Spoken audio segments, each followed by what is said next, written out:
sebetulnya orang Indonesia itu ada yang jadi filosof enggak? Apakah orang Indonesia mampu berpikir gitu loh? Nyanda ini. Nyanda enggak gitu loh. Ya betul, Indonesia ada pemikirnya. Yang jadi masalah adalah siapa yang menyebut mereka filosof? Jadi buku saya ini sebetulnya luas, tetapi dengan bahasa yang sangat sederhana. Dari mana asal muasal pengetahuan. Tetapi sekaligus juga memetakan. Memetakan sebetulnya posisi Indonesia berpikir itu di mana? Di hadapan pemikiran yang sudah berkembang di dunia ini. Dimulai dari Mesopotamia, Mesir. Dari manapun sumbernya gitu ya. Dari manapun. Karena memang para pemikir kita memang selalu mengutip yang sangat luas. Anda mau bilang bahwa kemampuan interpretatif para sarjana kita lemah?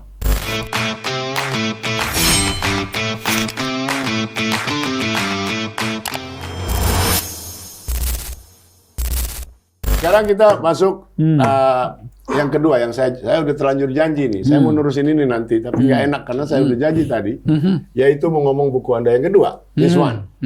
Ini buku bagus sekali, dari Athena sampai Nusantara, pengantar filsafat dunia tentang manusia, nalar, agama, dan kekuasaan. Ini praktis seluruh aspek kehidupan ini dibahas dengan 4 poin ini. Kesan saya, Prof. Al-Makin, Anda sangat ambisius. Ya, menulis buku sebesar ini, cakupannya, tebalnya juga cukup tebal. Saya belum sempat baca, terus terangnya, tapi dari sini kelihatan cakupan isu yang Anda bahas ini besar, dan bukan hanya besar dan luas, tetapi juga dalam. Karena ini pengantar filsafat dunia tentang 4 hal yang merupakan hal-hal terpenting dalam hidup. Yaitu manusia, nalar, agama, dan power, kekuasaan. Kenapa Anda punya ambisi sebesar ini untuk nulis bukunya? Ya, pertama kan pertanyaan saya itu sederhana. Research question-nya nih ya, gitu ya. Pertanyaan saya sederhana. Sebetulnya orang Indonesia itu ada yang jadi filosof enggak? Bisakah orang Indonesia berfilsafat? Nah, kalau itu pertanyaannya basic sekali. Ya, kalau toh bisa, apakah sejajar dengan filsuf Yunani, filsuf Romawi, filsuf Muslim, filsuf India, filsafat Eropa kontemporer, gitu ya? Eropa kontemporer, Habermas, ya, John Rawls gitu. Apakah orang Indonesia mampu berpikir gitu loh? Nyanda ini. Nyanda enggak gitu loh. Jangan-jangan kita enggak bisa mikir gitu. Wah, itu pertanyaan Anda keras sekali tuh. Kok bisa sampai muncul pertanyaan itu? Keras banget itu. Walaupun memang penting ya. Ya, penting. Lalu Anda dapat jawabannya?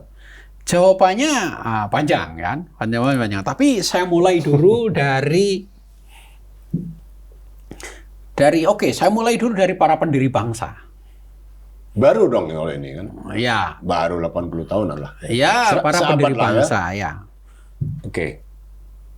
Saya yakin para pendiri bangsa ini filsuf. Karena apa? Nama Republik Indonesia itu kan filosofis. Republik kan judul bukunya Plato. Yang aslinya Yunaninya Politeia. Yang Arabnya namanya Madinah. Kotanya Nabi Muhammad. Itu kan republik sebetulnya. Nah, artinya apa? Bahwa para pendiri bangsa itu sadar betul bahwa Indonesia itu didirikan atas dasar filsafat. Dan disebut demokrasi.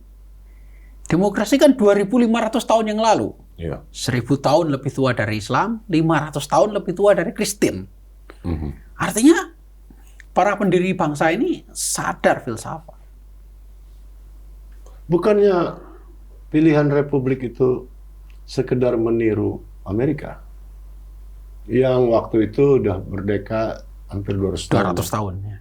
Kan ada banyak pilihan ya. Tentu dalam perdebatan BPU PKI kan ada yang pengen kerajaan juga karena kita punya banyak kerajaan. Atau seperti Cina ya, ada 7 kerajaan lalu kerajaan Qin yang dipilih jadi bonggolnya, lalu 6 yang lain setelah warring state pada tunduk gitu ya. Kan aspirasi itu juga ada dari misalnya kaum tradisionalis di BPU PKI. Kerajaan aja kita punya sejarah panjang kerajaan, ada Majapahit, ada Sriwijaya, ada Mataram dan sebagainya. Nah, kenapa kemudian republik? Kan para pendiri bangsa yang dominan ya kemudian memenangkan perdebatan, memilih melihat Amerika contoh model sukses kan. Saya kira mereka, saya mohon maaf kalau salah, belum atau tidak mengaitkan dengan republiknya Plato. Ini tidak berarti mereka bukan filosof ya. Bukan itu kan. Tapi dalam konteks Republik Indonesia, saya kira referensinya cuma Amerika gitu. Di satu sisi ya, tapi sisi lain, coba kita baca karya-karya sebelum kemerdekaan dan sesudah kemerdekaan awal, terutama sebelum kemerdekaan.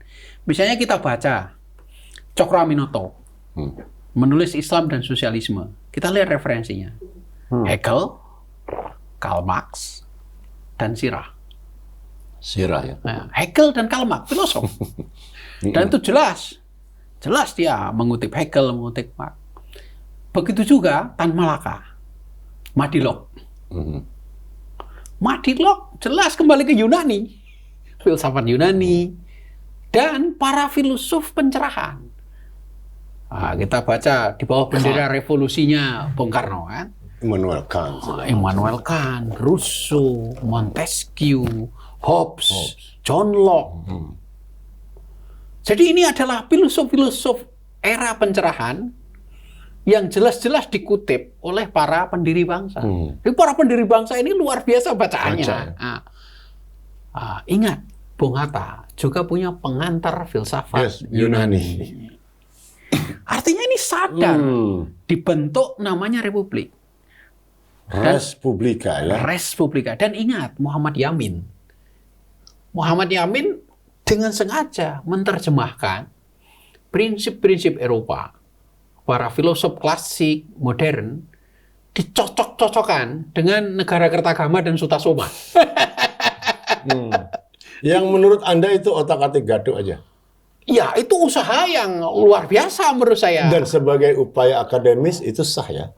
Ya, artinya generasi atau... sekarang kewajibannya dua. Satu, baca. Dua, mengkritisi. Ya, jangan diterima padanya lah. Kayaknya otak-atik gaduk aja nih. Ya boleh, silakan. Tapi kan kita harus membuktikan. Kita harus membuktikan. Ini nggak cocok. Kalau begitu Anda sudah dapat jawabannya atas pertanyaan buku ini? Dapat dan tidak. Ya betul, Indonesia ada pemikirnya. Yang jadi masalah adalah siapa yang menyebut mereka filosof? Nggak pernah ada. Nggak pernah ada. Kenapa? Karena nggak ada yang baca karya mereka. Atau sesama mereka juga nggak nyebut kan? Kalau sesama mereka menyebut, generasi sesudahnya tidak lagi membaca, apalagi mengkritisi karya mereka. Jadi terhenti. Jadi generasi pendiri bangsa yang betul-betul membaca Hegel, Marx, Kant, Hobbes, Montesquieu, Machiavelli, Ernest Renan, itu tidak lagi dibaca. Sehingga kita seolah-olah Indonesia tidak punya filsuf. Baik, kalau begitu ini juga ada terselip ironi. Kalau kita boleh ngomongnya ironi. Lihat, semua referensinya adalah para pemikir barat. Betul. Nggak ada yang asli Indonesia gitu. Oh, ada tokoh lain. Empu ini, empu itu yang katanya ada juga tokoh lain. Pemikir. Purbacaraka. Purbacaraka kebetulan dia seorang yang mempelajari serat, babat. Dan kebetulan bersekolah di Belanda dan mempelajari filologi, sastra secara modern. Dan Purbacaraka ini salah satu tokoh yang mencoba membaca kembali, misalnya Kakawin, Arjuna Wiwaha. Dan ingat, Yamin tadi sudah kita sebutkan, kembali ke Sutasoma dan negara Kertagama. Dan belum kita sebut serat-serat dan babat-babat di era Islam, ya kan? Babat Tanah Jawi, serat Dewa Ruci, serat Centini. Dan ini semua karya filosofis. Walaupun seperti biasa ya, karya-karya kuno gitu, penulisnya kabur ya, nggak terlalu jelas. Misalnya serat Centini, dari Keraton Solo gitu misalnya. Biasanya namanya nggak muncul. Ya, ada 3 penulis. Ada 3 penulis paling nggak. Dan lebih erotis atau Pujangga istana, pornografis tiga-tiganya. Ya bukan. Ya. Saya sih dengar aja. Ya. Ya, Belum artinya begini, kita kembali lagi. Ya. Bangsa ini didirikan atas dasar filosofis. Ide-ide filosofis. Ide-ide filosofis, dan para pendiri ini sadar betul. Tapi yang jadi masalah adalah tidak ada yang membaca. Tidak diteruskan. Macet, mandek. Wait, yang Anda harapkan apa? Sebetulnya. Iya, kita Itu kan baca. sesuatu yang natural maksudnya. Dan kalau dibilang nggak ada yang meneruskan kan nggak benar juga. Artinya ada sejumlah scholar gitu ya, yang mendalami pemikiran mereka, termasuk Anda. Ya kan? Ada sejarawan-sejarawan di masa lalu, ada Profesor Sartono, ada Pak Kunto Wijoyo, ada Ibrahim Alfian, ada Taufik Abdullah, dan macam-macam. Mereka kan baca. Iya, tapi tidak punya tempat. Maksudnya nggak punya tempat apa? Nggak mewarnai. Nggak mewarnai. Apa yang terjadi saat ini? Kemana mereka semua? Kemana gagasan-gagasan mereka semua? Mereka, dengan kata lain, Anda mau bilang para sarjana di generasi ini gagal menjual ide-ide itu kepada generasi berikutnya gitu. Katakanlah generasi lebih muda gitu. Ya, bisa dikatakan begitu. Yang jelas, membaca itu kan tidak sekedar membaca, tapi juga mengkritisi dan menciptakan Memaknai yang gitu lebih ya. baru lagi. Artinya tidak sekedar kita tahu bahwa Kartini punya surat-surat itu. Kemudian kita berpakaian ala Kartini, kan tidak sekedar itu. Tapi surat ini ya dibacalah, kemudian dikritisi. Oke. Dan menciptakan sesuatu Yang baru.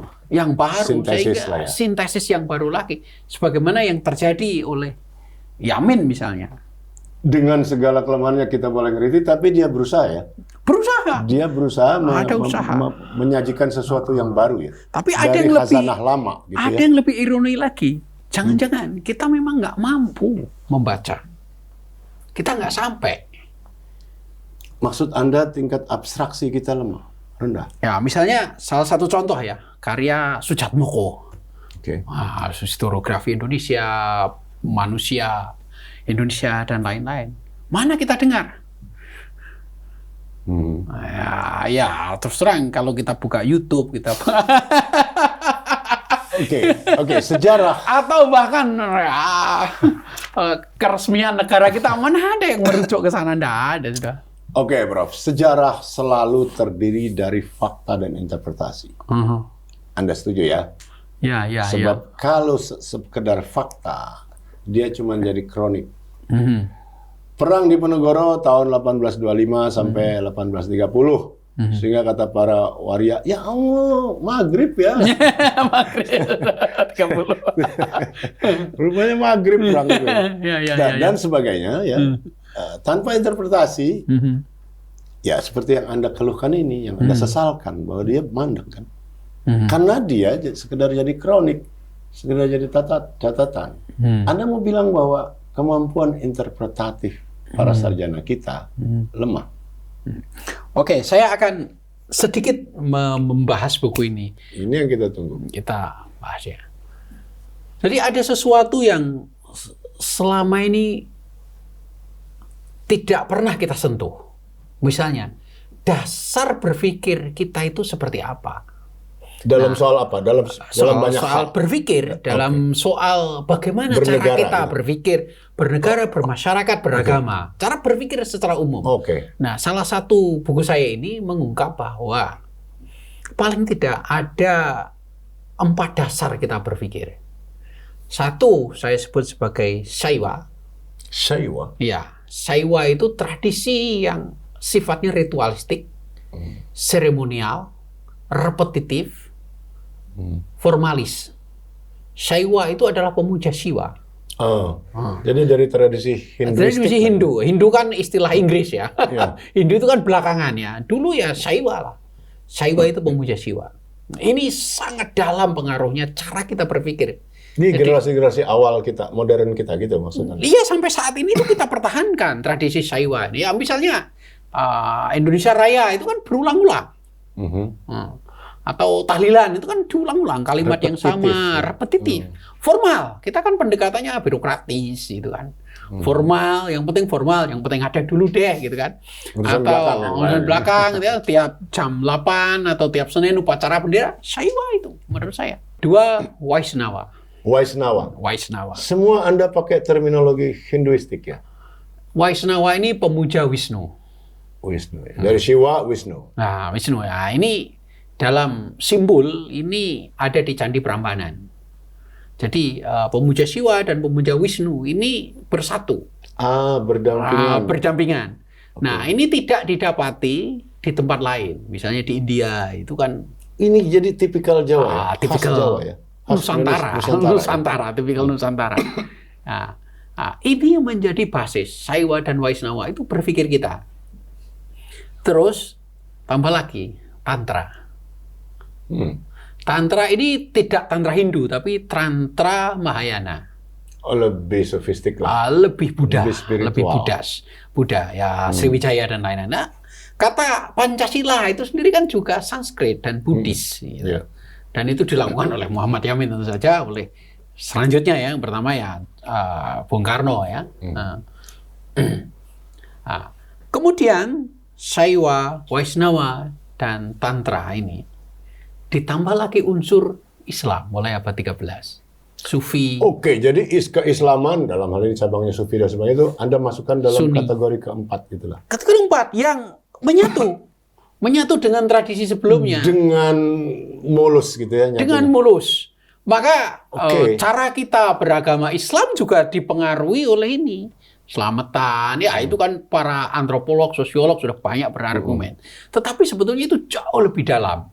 Itu mempengaruhi pola pikir kita. Itu mempengaruhi cara kita bernegara, struktur masyarakat kita. Struktur masyarakat kita sampai sekarang kan berkelas. Stratifikasi sosial ya feodal ya, kata Mukhtar Lubis kan. Kita tidak bisa menghilangkan feodalisme. Ya saya kira ada Vaishnava, ada Saiwa, ada Tantra, dan itu menyatu dalam Islam. Sehingga struktur kita itu sangat ketat. Orang kalau sudah naik kelas, jadi sarjana, jadi dosen, akademisi, pejabat, itu kan wah sudah tinggi itu, sudah Brahma itu ya. Dari kiai, jadi gus itu kan. Itu udah Brahma ini. Dan ini itu kan sutra. Sutra ini. Itu nempel sampai mati itu. Iya, sampai di kuburan disebut yang meninggal ini profesor doktor. Kolektif itu. Gelarnya ikut mati itu. Kolektif ini. Atau undangan sunatan. Undangan kawin. Putra kedua dari profesor doktor bla bla bla. Hajinya jangan lupa. Haji. Lah kan ini kawinan keluarga, gak ada urusan dengan dunia akademis gitu ya. Kenapa terus dibawa gelar-gelar akademis kan itu? Pramudia Anantatur kan juga sudah mengkritik ini. Wah, ini sama dengan Raden, dengan Pangeran. Bro, bahkan sekarang saya lihat kok semakin parah ya justru. Terjadi feodalisasi yang lebih dalam, termasuk di dunia perguruan tinggi, tempat Anda mengajar dan sebagainya kan? Ya harus diakui ya. Iya kan? Harus diakui sekarang misalnya saya kaget aja kalau sidang promosi doktor gitu, kalau manggil yang mulia atau yang terpelajar atau apa doktor bla bla bla. Begitu profesor yang amat terpelajar. Saya kaget dengar itu. Ini yang terjadi sebetulnya bukan modernisasi atau sekularisasi masyarakat umum yang dicetuskan dari dunia kampus, tetapi feodalisme di luar masuk ke kampus. Terjadi feodalisasi dunia akademis. Bukankah begitu yang terjadi sekarang? Betul sekali. Alhamdulillah kalau Anda akui. Sebagai bekas rektor UIN Sunan Kalijaga ya. Terjadi, betul. Dan ini tidak barang yang singkat. Itu sudah menjadi ingatan kolektif yang sewaktu-waktu muncul watak feodalisme. Sudah jenderal, sudah jadi dia apa. dormant.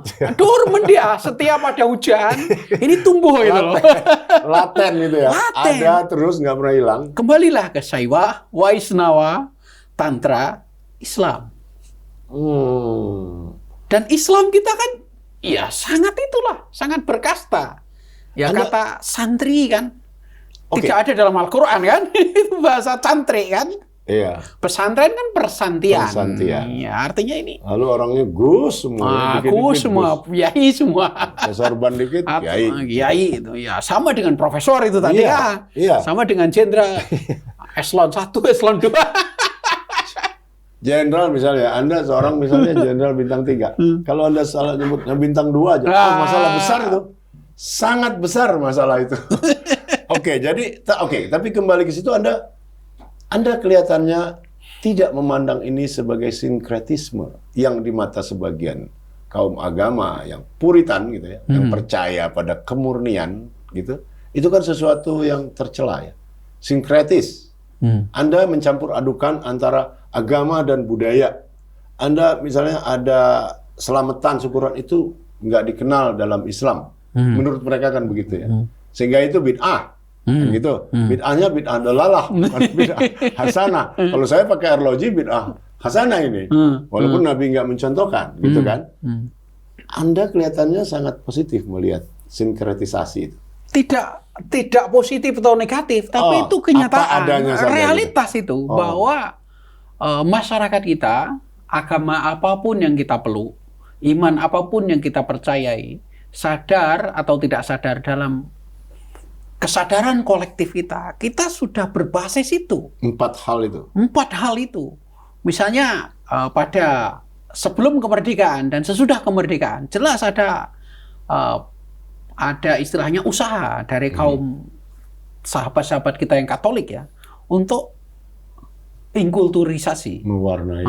Misalnya ada atau sendang bersedia diwarnai. Iya, bersedia dengan sengaja. Demikian juga kawan-kawan kita yang Protestan ya. Ada istilah kontekstualisasi. Artinya ini harus dipeluk warisan yang sifatnya sinkretik ini.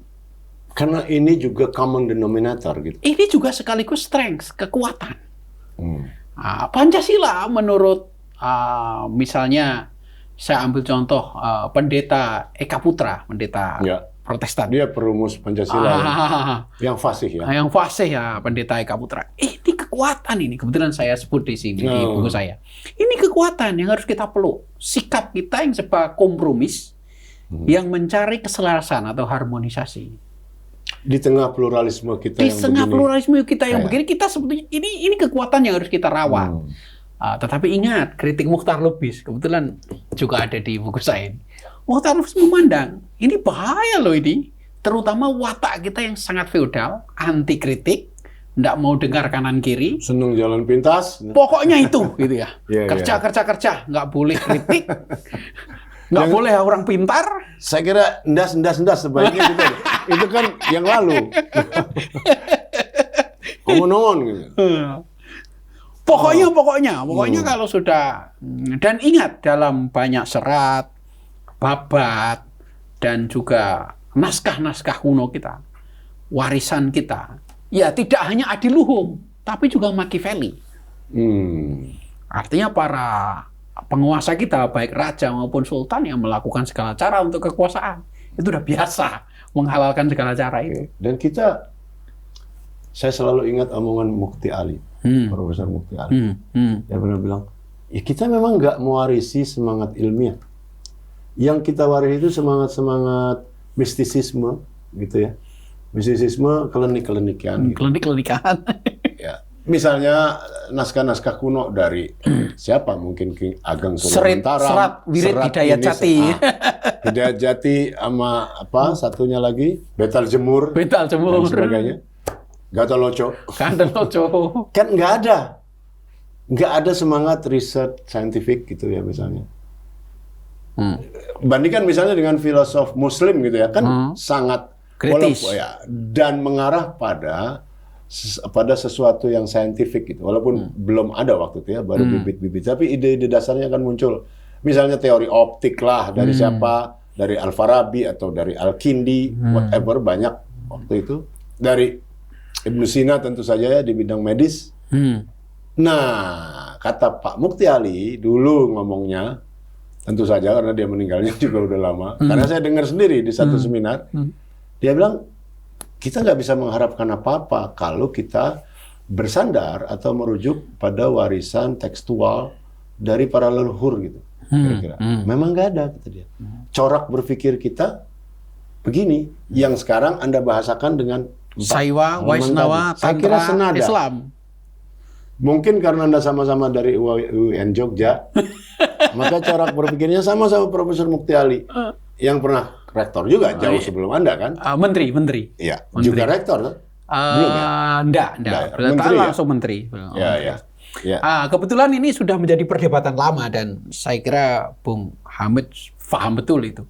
Bagaimana Sultan Takdir Ali Sabana berdebat panjang lebar dengan Sanusi Pani. Iya, apa namanya? Polemik kebudayaan. Tahun 1935 ya. Dan itu berlanjut kan sampai Natsir, sampai Nurholis Majid gitu kan. Berlanjut itu. STA kan kurang lebih paraphrase dari Mukti Ali kurang lebih. Bahwa tradisi kita itu tidak rasional. Bahkan, itu mitos itu. Tinggalkan itu semua. Bahkan Islam yang masuk, Islam yang sudah terpuruk. Sudah kalah. Islam kebatinan ya. Islam post Baghdad. Islam post Baghdad. Tasawuf, banyak dikembangkan kan zikir-zikiran. Pasrah. Kan itu, pasrah. Kritik STA kan itu ya. Sehingga kita dijajah Belanda 300 tahun. Gara-gara ini gitu. Jangan heran, jangan kaget gitu ya. Jangan kaget. Karena memang ini yang kita punya ya. Bahkan Islam yang vibrant dan apa namanya brilian gitu. Masuk ke sininya dalam bentuk yang udah loyal. Sudah kalah. Anda setuju garis? Nah, kebetulan kan lawannya Sanusi Pani dan Ki Hajar Dewantara juga. Iya, tapi yang paling Sanusi yang paling getol melawan STA ya. Sanusi Pani mengatakan salah satu argumen yang saya suka adalah, loh, Yunani juga sama. Yunani itu kan percaya pada para dewa, para mitos. Ya, saya lanjutkan lagi. Misalnya teorinya Oedipus kompleks Sigmund Freud. Itu kan dari mitos. Oedipus tidak suka dengan bapaknya. Senang sama ibunya. Karena ibunya dimiliki bapaknya. Dia tidak bisa. Akhirnya setelah besar, bapaknya dibunuh.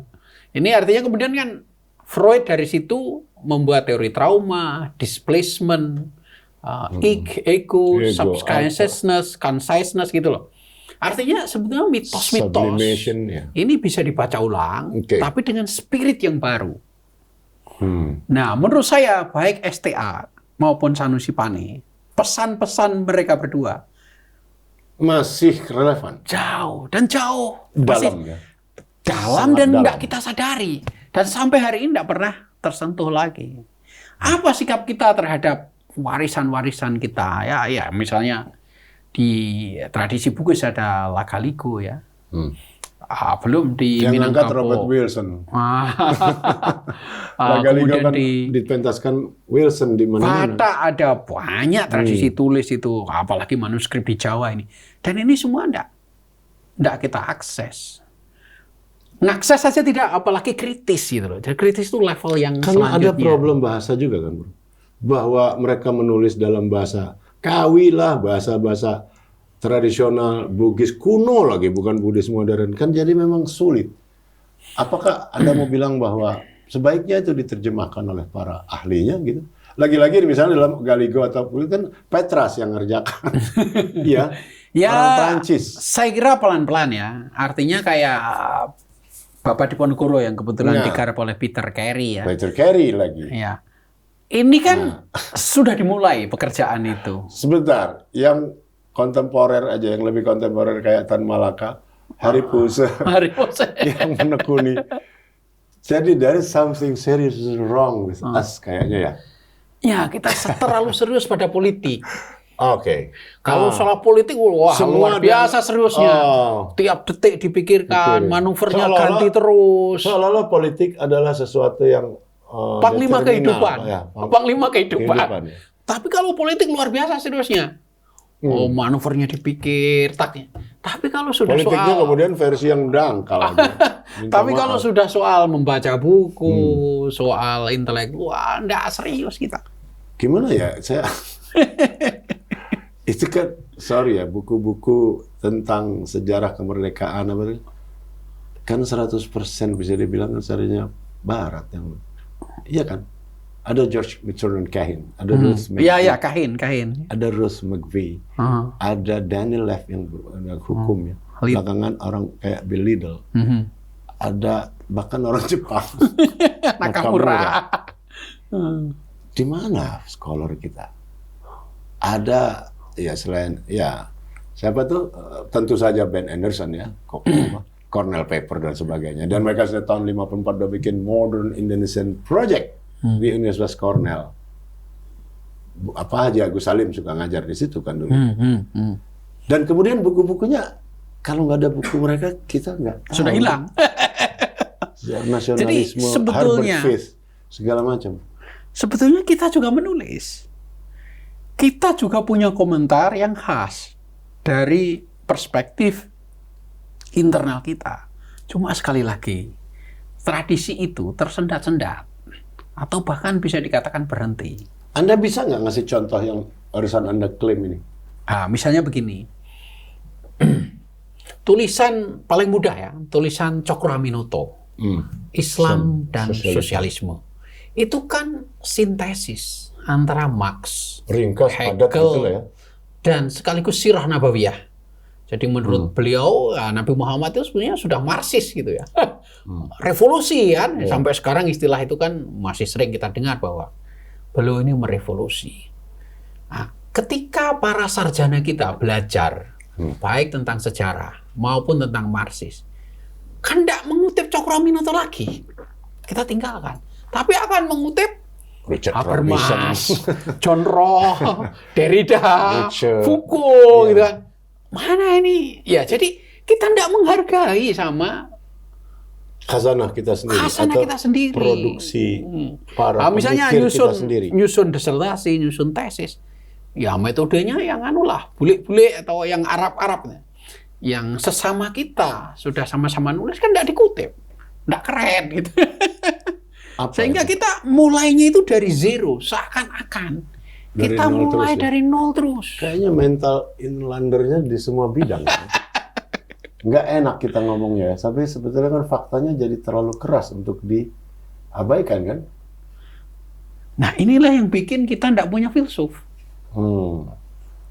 Oke, kembali ke sini, ini menarik, belum dibahas. Jadi Anda yakin bahwa kita juga punya, kita pemikir atau filosof-filosof kita juga setara kualitas filosofisnya gitu dengan orang-orang luar seperti Bertrand Russell atau Immanuel Kant atau siapapun lah, Nietzsche dan sebagainya itu. Anda mau bilang begitu? Jika kita baca. Jika kita baca, kita seriusi, kita kritisi. Ingat, kita kritisi. Karena para filsuf barat, misalnya Nietzsche. Nietzsche kan juga membaca teks-teks Yunani. Karl Marx sendiri kan membaca Epicurus. Iya, Nietzsche luar biasa, bahkan Zarathustra. Ya, Apollo kan, Dinosaurus. Dinosaurus. Ya, artinya para filsuf barat itu juga mengembangkan tradisi yang lebih tua. Misalnya Heidegger, Being and Time. Kan dia sadar itu perdebatan ontologis Plato, Aristotle itu. Jadi nggak terputus ya terputus. Ya, saya kira keterputusan itu sangat mencolok pada kita ya. Jangankan masa lalu, yang sesama sekarang aja itu nggak saling mengutip. Nggak saling mengutip kita. Artinya kita nggak saling menghargai. Ada nggak semangat bahwa ntar ini saya nulis ini kalau saya ngutip Al-Makin ini nama dia tambah besar nih. Ya semangat begitu. Sederhana, Azumardi ini sedikit loh ini hadir ini. Padahal kita ingat kita kan bergaul dengan Azumardi kan. Beliau baru saja tidak ada ya. Dan disertasinya tentang apa? Network. Jaringan ulama itu. Network. Kan saya kira sekelas lah ya. Tradisi scholar dunia gitu loh. Lah ya, tapi itu kan juga jarang kita kutip. Artinya ini kita baca lah disertasi orang-orang, tesis orang-orang. Ini kan juga. Tapi begitu mau nulis tentang ini, ngutipnya Habermas. Atau gitu. Kita ambil contoh yang lain, Triarkara. Yang jadi nama universitas perguruan tinggi, sekolah tinggi filsafat. Ini juga kalau orang membahas filsafat juga enggak banyak Triarkara ini hadir. Atau tadi Sujatmoko tadi. Yang lebih fatal lagi, kita familiar dengan Cak Nur ya. Generasi saat ini itu tidak baca lagi buku ke-Indonesianya Cak Nur. Apalagi doktrin peradaban itu sudah enggak. Mereka lebih mendengarkan TikTok, lebih Instagram. Bahkan ya saya sempat LK2, LK3 dengan anak-anak itu. Saya tanya, bukunya Cak Nur apa yang kalian baca? Ada. Ini Cak Nur loh, ya. Ada apa namanya, gembongnya organisasi kita sendiri. Lah ya, apalagi misalnya Ahmad Wahid, pergolakan. Padahal kan tipis itu, pergolakan itu. Nggak ada yang baca. Kami dulu di Freedom Institute sampai bikin sayembara itu setiap tahun. Saya kebetulan salah satu juri untuk mereview Wahid itu. Udah beberapa kali, 3-4 tahun terus juga berhenti ya. Ini sebetulnya konteksnya itu, maksudnya kita mau apresiasi dan kritik juga terhadap buku-buku yang terkategori istimewa lah ya. Dalam arti dia kontroversial, dia bicarakan tahun 80-an dulu. Ya, tapi upaya semacam itu memang sangat sedikit ya. Menurut Anda bagaimana cara mengatasinya? Anda guru loh ini, Anda relevan ini. Kita kembali lagi ke prinsip awal yang saya kemukakan tadi. Kita cenderung repetitif, formal, seremonial. Misalnya seminar besar-besar. Gitu. Nah, ketika peneliti-peneliti ini presentasi, nggak ada orangnya. Ramainya kan seremoninya di pembukaan. Dihadiri pejabat, pejabatnya didengarkan orang banyak. Padahal itu nggak riset. Itu ada yang nuliskan untuk dia ya. Dan seminar yang akademis gitu yang ngebuka pejabat politik. Dan itu yang ramai. Ya, rame. Tapi nanti ketika akademisnya itu sudah mulai membacakan papernya, sepi tidak ada. Artinya inilah tradisi repetitif, seremonial, ritualistik, ritual. Terus saya juga ngamati ya bukan ngamati banget karena nggak usah diamati juga terlihat dengan mata telanjang ya. Misalnya seminar yang diramein, yang dianggap serius kan backdropnya, hurufnya bagaimana. Ritualistik, ya. Itu kan ritual. Dan di sini harus ada kembangnya, kembang di meja pembicara harus ada kembang dan sebagainya. Terus harus urut pembukaannya kan. Ritualistik, itulah Saiwa Waisnawa Tantrayana. Lebih gila lagi, Pak. Kalau Anda perhatikan acara apapun, misalnya peluncuran buku, backdropnya besar, apa gambarnya? Tampang penulisnya segede-gede alaihim. Jadi memang bukan idenya ya, yang dilihat itu orangnya gitu. Ada seremoninya. Panitia apa aja yang muncul? Ketua panitianya atau yang buka itu ya, yang nabuh gangdong gitu. Terus fotonya disebar kemana-mana. Jadi berita kemana-mana. Tetapi yang riset ditinggalkan, yang betul-betul menemukan enggak ada tempat. Inilah tradisi tadi itu, ritualistik, repetitif, dan kita akan repetitif terus. Akan mengulang-ulang. Wah, Anda deterministik sekali nih. Saya kecewa dengarnya, karena saya ingin yang sebaliknya. Maksud saya harus ada semacam optimisme apa gitu bahwa vicious circle ini harus diputus. Kalau enggak, kita enggak kemana-mana. Betul nih. Repot ini. Apalagi kalau kita lihat politik sekarang kan ini mutunya benar-benar terus merosot ya. Jauh. Coba Anda perhatikan berapa puluh tahun terakhir ini tidak ada ide besar yang diperbincangkan. Pos Cak Nur katakan. Pos Gus Dur. Ya kan? Dulu ada keharusan pembaruan Islam tahun 70-an kan. Tahun 80-an ada Gus Dur juga. Pluralisme lah, macam-macam. Sekarang udah 30 tahunan lebih ini jadi reformasi. Nggak ada apa-apa. Nggak ada apa-apa. Malah sibuk yang pragmatis. Ini ketuanya siapa, ini sekretarisnya siapa. Dan mutu politik setidaknya sebagaimana dipercakapkan di publik ya, di media, di mana. Kan benar-benar nggak ada ide di dalamnya ya. Apa idenya? Ya, ini sangat kompleks ya. Sistem pendidikan kita, apalagi dalam 10 atau 5 tahun terakhir, ini kan mengerikan proyek pendidikan kita itu. Misalnya kurikulum merdeka.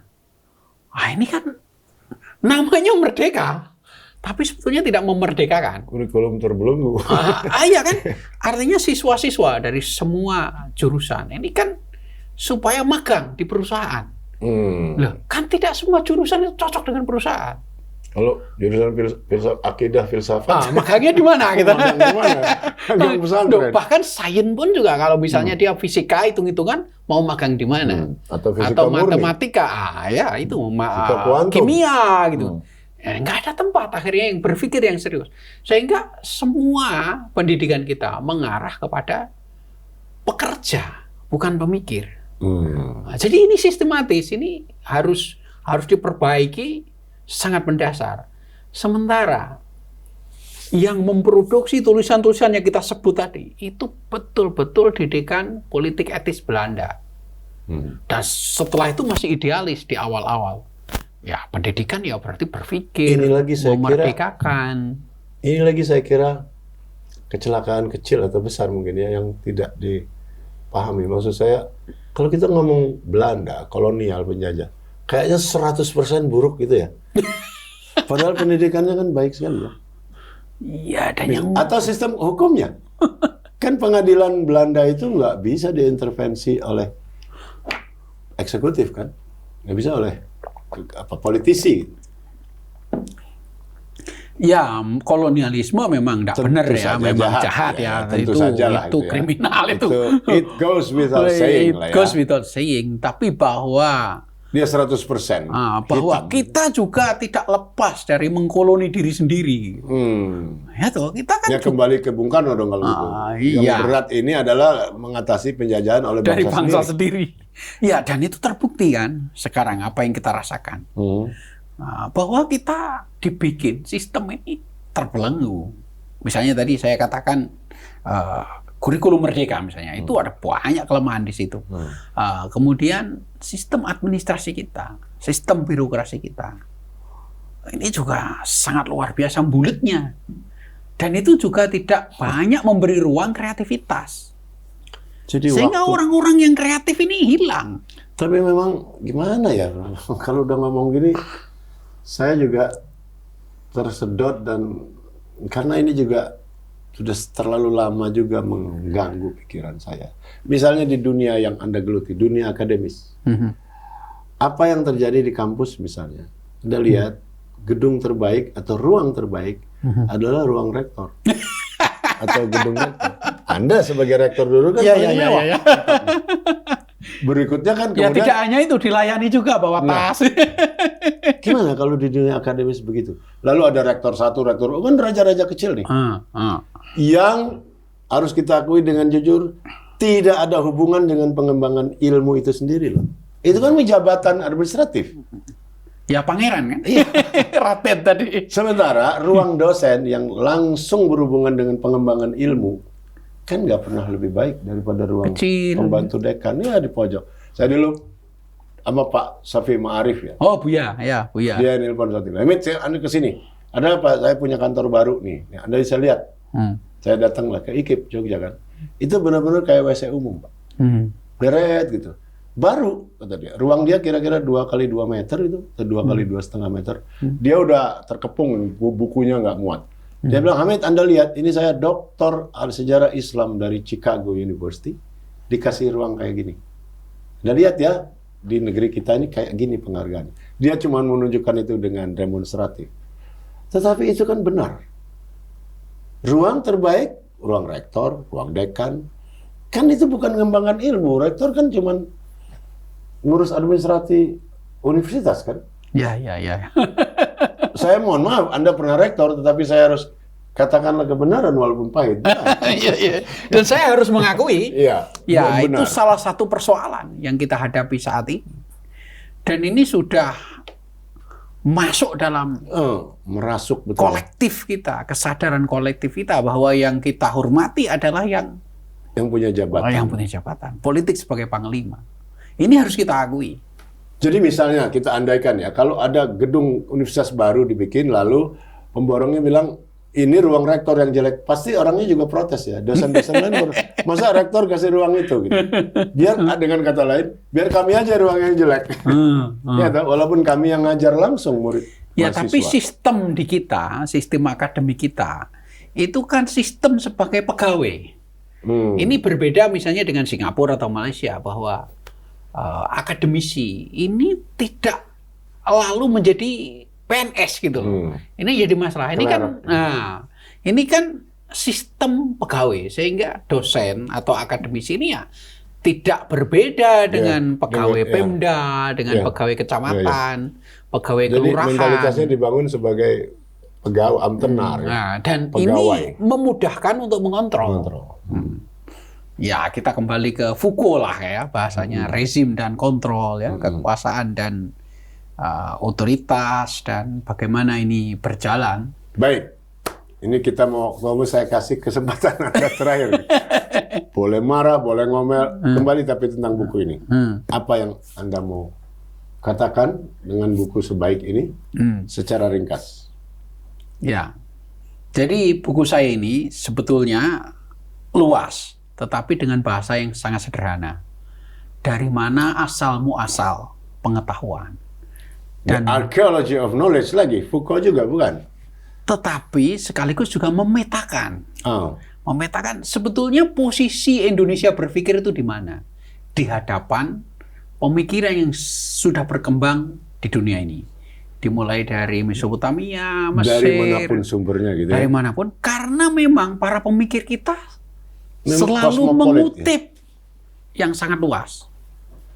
Jadi ini, buku saya ini dengan sederhana adalah peta. Di mana kita letaknya. Dan ciri khas kita berpikir itu sebetulnya ada atau tidak. Ternyata ada yang 4 ciri. Ternyata tadi 4 ciri itu, dan itu kita pertahankan sampai sekarang. Ya tentu itu tidak kita namai. Tapi simptom itu ada. Dari nadanya, Anda bilang netral, enggak netral. Anda menganggap 4 cara itu cenderung negatif, toh? Ya itu kan kritik kita, kritik pada apa yang berkembang di kita. Gitu ya. Dan Anda melihat nggak tanda-tanda bahwa itu semua harus berakhir atau diatasi, atau mungkin bahkan ada program yang memungkinkan bahwa ini diakhiri gitu? Ya, ini mengakhirinya kita harus menyeluruh ya, tidak bisa parsial ya. Dan saya kira lebih baik evolusi ya. Kita menyadari ini ada kelemahan, ya sebisa mungkin kita berperan untuk memperbaikinya. Apa saja sarananya itu menurut Anda? Ya pendidikan kita harus berubah lah. Kuncinya di situ. Ya? Kuncinya filsafat ini kan diajarkan telat toh. Ketika kita S2 atau S1 pun sedikit sekali. SMA nggak diajari, SMP nggak diajari. Semuanya kan berisi doktrin. Sah atau enggak, halal atau haram, gitu kan. Anda wudhumu kurang gitu kan. Tapi tidak diajari cara bertanya seperti Sokrates. Kenapa harus begini? Terus saja bertanya gitu ya. Kenapa kok begitu? Kenapa kok boleh? Kenapa kok tidak boleh? Tapi kan doktrin. Nah ini yang harus berubah. Oke. Baik, kalau begitu. Saya kira khulasahnya jelas itu. Ideologi Anda juga jelas. Terima kasih banyak atas kehadiran Anda, Profesor Al-Makin. Terima kasih. Saudara, begitu akhir dari pertengkaran saya dan Profesor Al-Makin dari Jogja. Dan terima kasih atas perhatian Anda. Sampai jumpa lain waktu. Salam.